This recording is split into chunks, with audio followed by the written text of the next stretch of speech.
আপনাদেরই একজন সন্তান, আপনাদের প্রিয় মানুষ, আপনাদের বুকের ধন এটিএম আজহারুল ইসলাম। মুক্তি মুক্তি মুক্তি চাই, আগার ভাইয়ের মুক্তি চাই, আগার ভাইয়ের মুক্তি চাই, মুক্তি মুক্তি মুক্তি চাই।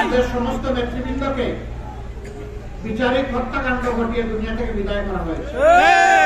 আল্লাহ তাআলা তার এই গুলামটাকে এখন বাঁচিয়ে রেখেছে। হ্যাঁ মওলা, তুমি জানো, তুমি সাক্ষী।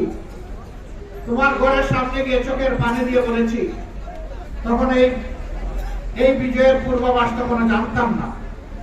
বলেছি, হে আল্লাহ, বাদশাহী যখন রেখেছো, বাংলাদেশকে তুমি তার মাধ্যমে কিছু দেখাও। ইনশাআল্লাহ আল্লাহ দেখাবে, ইনশাআল্লাহ। তার মামলাটি আমরা লড়াই শুরু করেছি। আলহামদুলিল্লাহ, আমরা আশাবাদী, আমাদের কোর্ট থেকে যদি ন্যূনতম বিচার সুবিচার আমরা পাই, ইনশাআল্লাহ আপনাদের সন্তান আপনাদের বুকে, আমাদের প্রিয় ভাই আমাদের বুকে সগর্বে ফিরে আসবেন ইনশাআল্লাহ। আপনারা দোয়া করেন, আল্লাহ যেন তাকে সুস্থ রাখেন, আল্লাহ যেন তাকে হায়াতে বাঁচিয়ে রাখেন, তাকে হায়াতে আল্লাহ যেন আমাদের বুকে তাদেরকে ফিরে আসেন।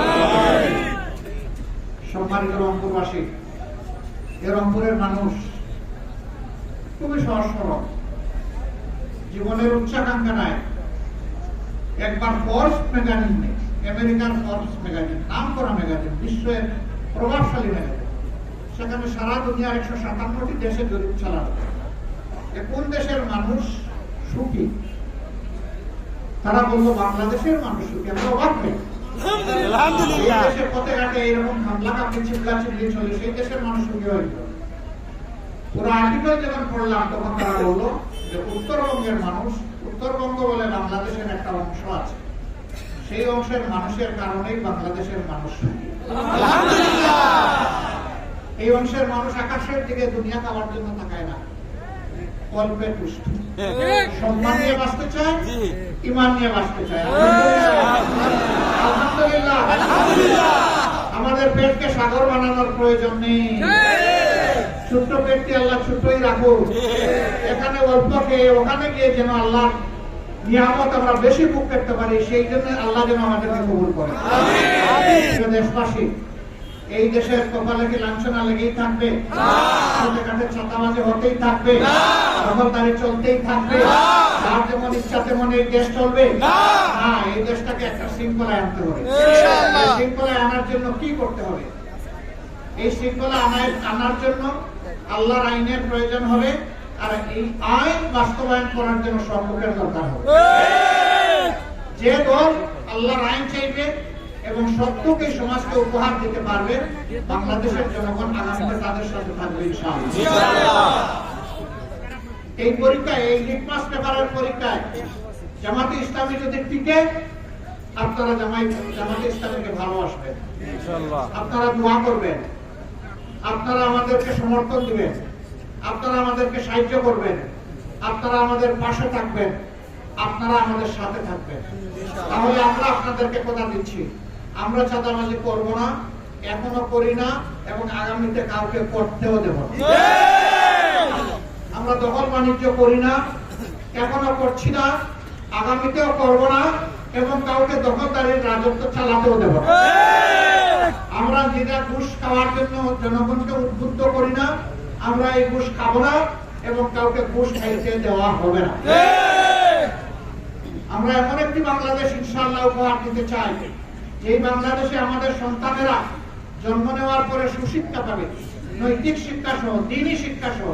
যেদিন সে শিক্ষার পাঠ চুকিয়ে বের হবে, সেই দিন তার হাতে অটোমেটিক্যালি কাজ চলে আসবে।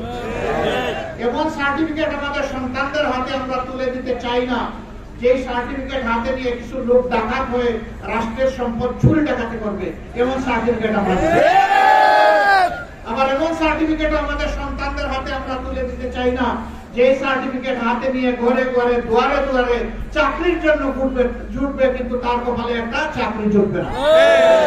এই শিক্ষা আমরা দিতে চাই না।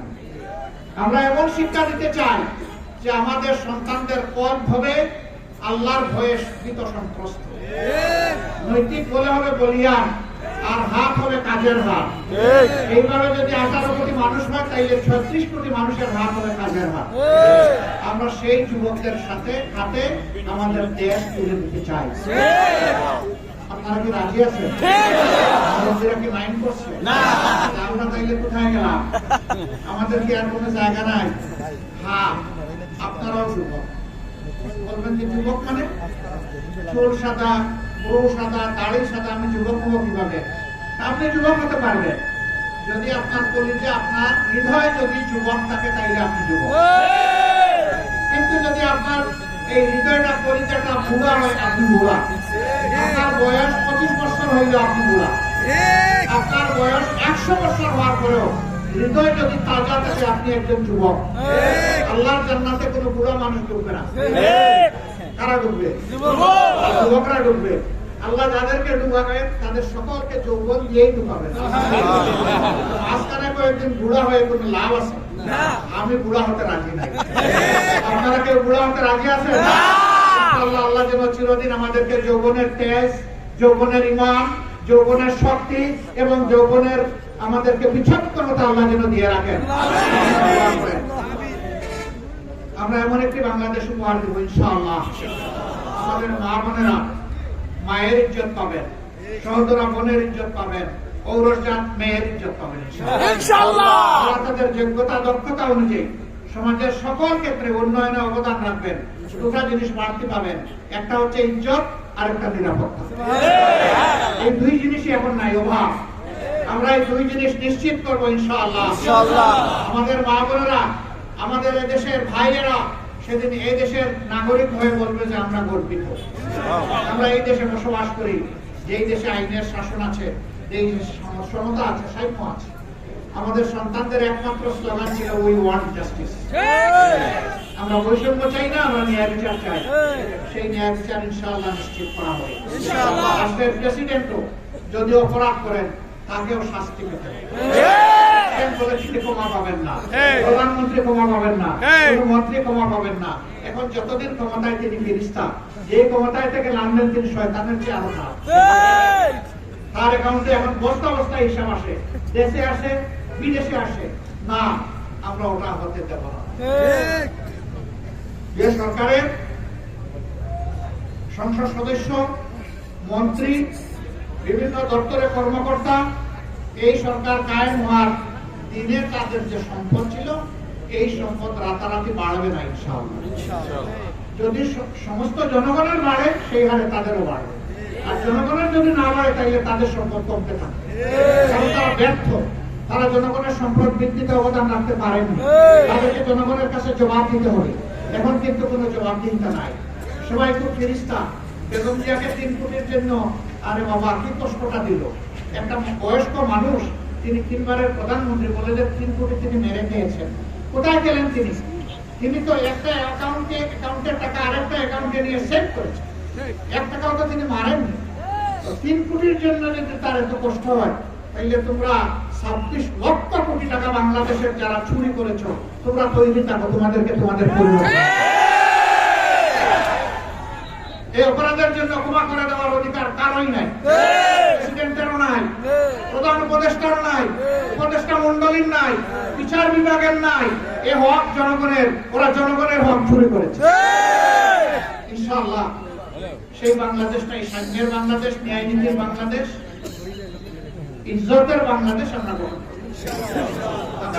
আপনারাও কি এমন একটা সমাজ চান? বুঝে শুনে বলতেছেন?